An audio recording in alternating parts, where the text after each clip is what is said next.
Ouais, ben c'est fait. On a passé notre toute première nuit en Islande. Et on a déjà vu nos premières aurores boréales. Ce qui est vraiment cool. Sinon, on a dormi dans un camping fermé, dans notre minivan, bien installé. Et comme on s'est rendu compte que le brûleur qui devait être inclus dans notre kit était, comme je pourrais dire, inexistant, ben notre premier souper en Islande aurait été un bagel froid avec du beurre de peanut passé date. La grande gastronomie.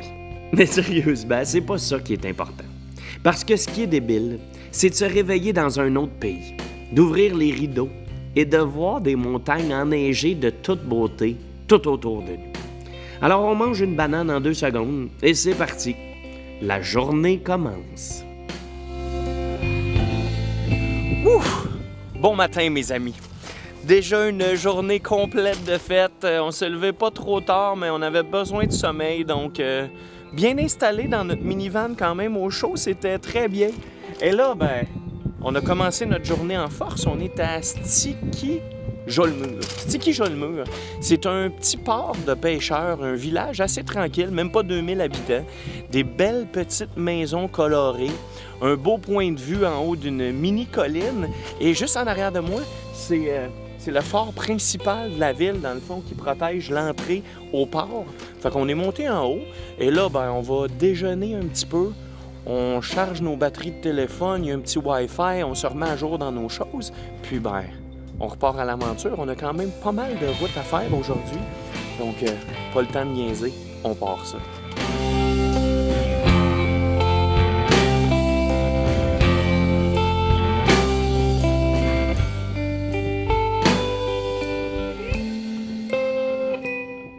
Stikki-Jolmur est une petite bourgade pleine de charme.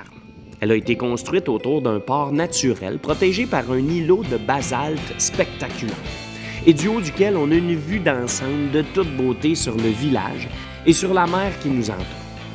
On peut y admirer les édifices colorés qui datent de la fin du 19e siècle.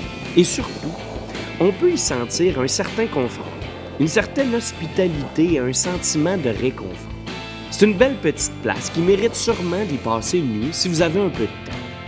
Vous pourrez ainsi en profiter, question de déambuler dans les rues et vivre un peu mieux la vibe de la place.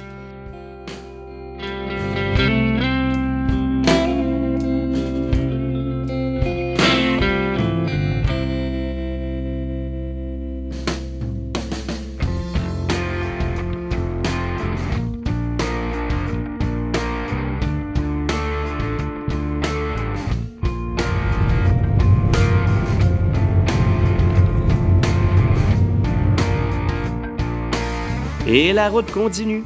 Et habituez-vous, hein, parce que de la route, on va en faire pas à peu près dans les 10 prochains jours. Mais c'est pas de la route ordinaire, hein, parce qu'à chaque jour, on va sembler changer de pays, changer d'univers. Pourquoi?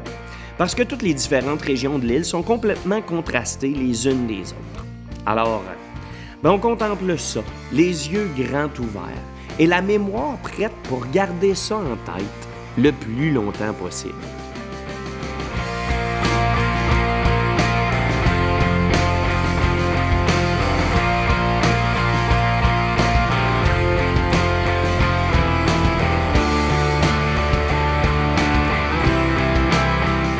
Aujourd'hui, ben c'est l'homme qui parlait aux chevaux.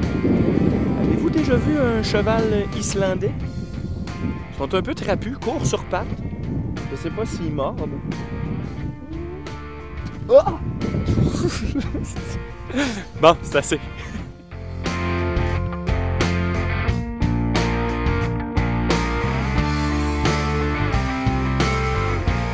C'est quand même un pas pire spot pour arrêter, là. Des fjords et des fjords. Là, on est un peu plus isolé. C'est des routes en gravier. Il y a pas mal moins de monde qui passe ici, je vous dirais. Il y a aussi moins de choses à voir, mais on s'en retourne. Je sais pas trop où on s'en va, là. On roule. On roule. Direction. Ouais, parce qu'il est 12h30, puis à date, on a mangé une banane et un muffin à 2. Alimentation jusqu'à présent impeccable. Disons qu'une chance qu'on n'est pas trop difficile. Aïe aïe. Mais en fait, on n'a pas croisé un dépanneur depuis plus qu'une heure. On est vraiment isolé. On est chanceux, il fait beau en plus. Bon, changement de pilote. Salut là.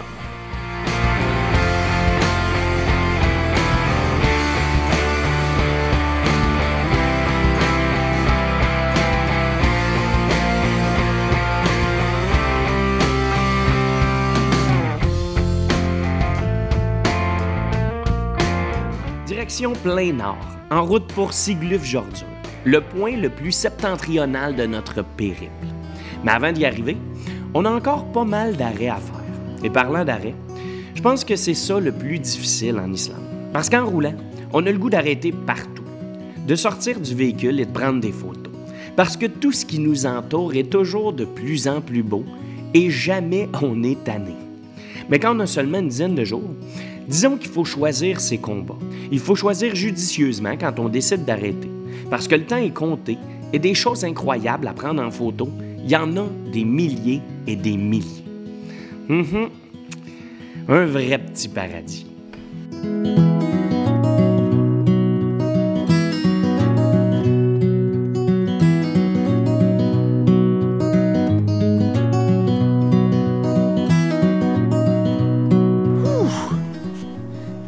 C'est quand même pas pire ici. On vient d'arrêter pour une petite pause. Et c'est un site touristique où il y a des maisons typiques, les anciennes maisons traditionnelles islandaises, avec les toits. Ben, je dirais pas que c'est des toits de chaume, parce que c'est plus de l'herbe comme ça, mais avec des tout petites entrées de couleur blanc et jaune. Puis c'est fait en terre.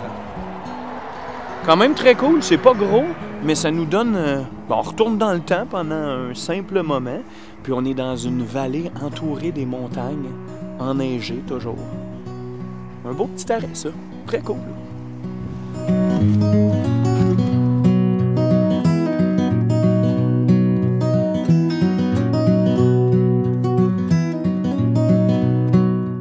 C'est un beau retour dans le passé qu'on fait avec cette courte visite dans le musée en plein air de Global. C'est en fait une ferme islandaise traditionnelle en tourbe, composée de plusieurs bâtiments et qui nous offre un fascinant aperçu des conditions de vie de jadis. Sérieux, c'est un cool retour dans le temps. Puis en même temps, ça fait changement que d'arrêter pour contempler des paysages. Et là, on continue notre route, direction Hofsós.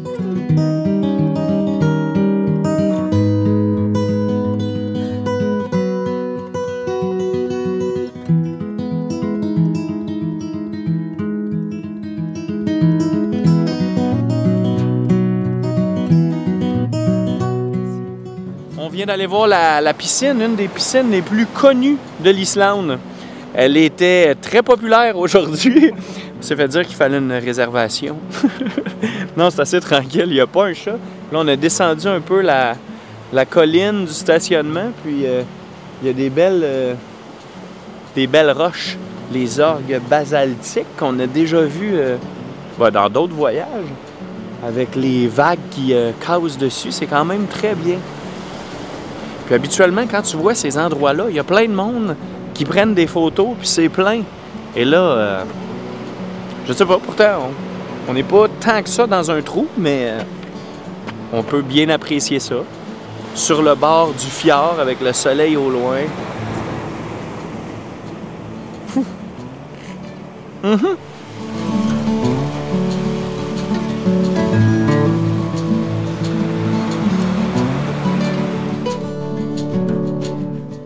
Hofsós est un village qui semble endormi. Mais quand je vous dis endormi, c'est qu'on n'y croise personne, mais vraiment personne. Il vente, il fait froid. Ça a tellement l'air inhospitalier. Un village de 190 habitants. Un village qui semble mort, mais qui nous cache des beaux petits secrets. Il suffit donc d'aller y passer un beau 30 minutes pour y découvrir quelque chose de très...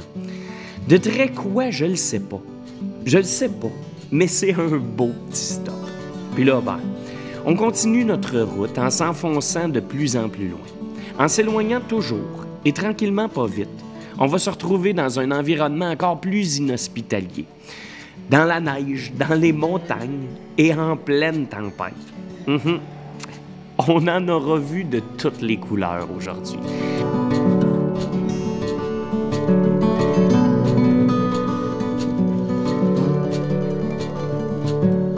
Ouais, ben c'est maintenant officiel. On est... Non, c'est pas le fait qu'il fait fret, c'est le fait que... Ben, on est rendu dans la neige. Marthe, avec tes souliers, c'est bien? Mais il était pas supposé neiger comme ça en début octobre. Mais là, la pluie se transforme en neige, puis ici, il y a des bonnes accumulations sur... ben, jusqu'en bas. Jusqu'à présent, c'était juste à hauteur des montagnes, mais là, il y en a jusqu'à l'eau. Fait que, ben, c'est tout ce que j'ai à dire. C'est un territoire quelque peu inhospitalier où on est rendu. On est dans une ville du bout du monde, mais il y a quand même des belles falaises juste en haut de la ville. Des trucs pour contrer les avalanches, mais on est tellement pas bien. On voit rien, ils vendent, on est dans un quai genre désaffecté. Et là, je rentre dans le véhicule.